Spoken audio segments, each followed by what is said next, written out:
ಅದೇ ಯೂಶ್ವಲಿ ನಾವು ತುಂಬ ಅಮ್ಮನ ಇಮೋಷನ್ ಸಿನಿಮಾಗಳನ್ನ ಜಾಸ್ತಿ ನೋಡಿದ್ದೀವಿ, ತಂದೆ ಇಮೋಷನ್ ಸಿನಿಮಾ ತುಂಬ ಕಡಿಮೆ ಬಂದಿರೋದು. ಆ್ಯಂಡ್ ಸರ್ ಹೇಳ್ದಂಗೆ ಎಷ್ಟೊಂದು ಸ್ಟೋರೀಸಲ್ಲಿ ಎಷ್ಟೊಂದು ಜನ ಪರಿಸ್ಥಿತಿಗಳು ಅವರಿರುವಂತಹ ರೀತಿಗಳು ಬೇರೆ ಇರುತ್ತೆ. ಆ್ಯಂಡ್ ಫಾದರ್ ಡೆಫಿನೆಟ್ಲಿ ಕೃಷ್ಣ ಅವರು ಇವಾಗ ಸ್ಪೀಚ್ ಕೊಡಬೇಕಾದ್ರೆ ಹೇಳಿದ್ರು, ಎಂಡಿಂಗಲ್ಲಿ ನನಗಿದು ಮಾಡೋಕ್ಕಾಗತ್ತಾ ಅಂತ ಅನಿಸ್ತು, ಆಗುತ್ತಾ ಅಂತ ನನಗೆ ಅನಿಸ್ತಿತ್ತು ಅಂದ್ರಲ್ಲ, ನನಗೂ ಹಾಗೆ ಅನಿಸಿದ್ದು. ಅಂದರೆ ಎಂಡಿಂಗ್ ಎಷ್ಟು ಚೆನ್ನಾಗಿದೆ ಅಂದರೆ, ಎಷ್ಟು ಡಿಬೇಟಬಲ್ ಆಗಿದೆ ಅಂತ ಅಂದರೆ, ನನಗೂ ಈ ಸಿನಿಮಾ ತೊಗೊಳೋದಕ್ಕೆ one of the main reason climax ಆಗಿತ್ತು.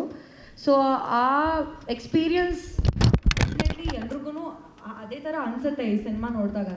ಸೊ ಐ ಥಿಂಕ್ ತುಂಬ ಇಂಟ್ರೆಸ್ಟಿಂಗ್ ನನಗನ್ಸಿದ್ದು ಫಾದರಲ್ಲಿ ಕ್ಲೈಮ್ಯಾಕ್ಸ್. ಆ್ಯಂಡ್ ಆ ಥರ ಯೋಚನೆ ಮಾಡಿದ್ದಕ್ಕೆ ಡೆಫಿನೆಟ್ಲಿ ರಾಜ್ಮೋಹನ್ ಸರ್ಗೆ ಹ್ಯಾಟ್ಸ್ ಆಫ್ ಅನ್ಬೇಕು.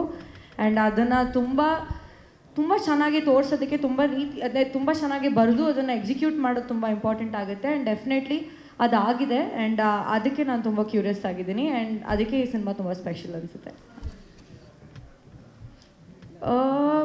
ಪರ್ಸ್ನಲ್ ಲೈಫ್ ಅಂದರೆ ನನಗೆ ಆ ಥರ ಸಿಚುಯೇಷನ್ ಬಂದಿಲ್ಲ, ಬಟ್ ತುಂಬ ಜನಕ್ಕೆ ಆ ಥರ ಸಿಚುಯೇಷನ್ ಬರ್ಬೋದು ಆ್ಯಂಡ್ ಕನೆಕ್ಟ್ ಆಗ್ಬೋದು ಅಂತ ಅನಿಸುತ್ತೆ. ನನಗೆ ಪರ್ಸ್ನಲಿ ಕನೆಕ್ಟ್ ಅಷ್ಟಾಗಿಲ್ಲ, ಬಿಕಾಸ್ ನನಗೆ ಐ ಥಿಂಕ್ ನಾನು ಸಿಂಗಲ್ ಪೇರೆಂಟ್ ಇರೋದ್ರಿಂದ ಅದಕ್ಕೆ ನನಗೆ ಕನೆಕ್ಟ್ ಅಷ್ಟೊಂದು ತೊಗೊಳೋದಕ್ಕೆ ಗೊತ್ತಾಗ್ತಿಲ್ಲ. ಬಟ್ ಡೆಫಿನೆಟ್ಲಿ ಸುಮಾರು ಜನಕ್ಕೆ ಈ ಥರ ಒಂದು ಸಿಚುಯೇಷನ್ ಬರುತ್ತೆ. ಆ್ಯಂಡ್ ಸರ್ ಹೇಳ್ದಂಗೆ ಯೂಶ್ವಲಿ ನಮ್ಮ ಅಪ್ಪನ ಅಷ್ಟು ಲವ್ ಮಾಡ್ತೀನಿ ಅನ್ನೋದನ್ನೇ ಒಂಥರ ತುಂಬ ಜನ ಕಡಿಮೆಗೆ ಹೋಗಿದ್ದಾರೆ ಅಂತ ಸರ್ ಮೆನ್ಷನ್ ಮಾಡಿದ್ರು.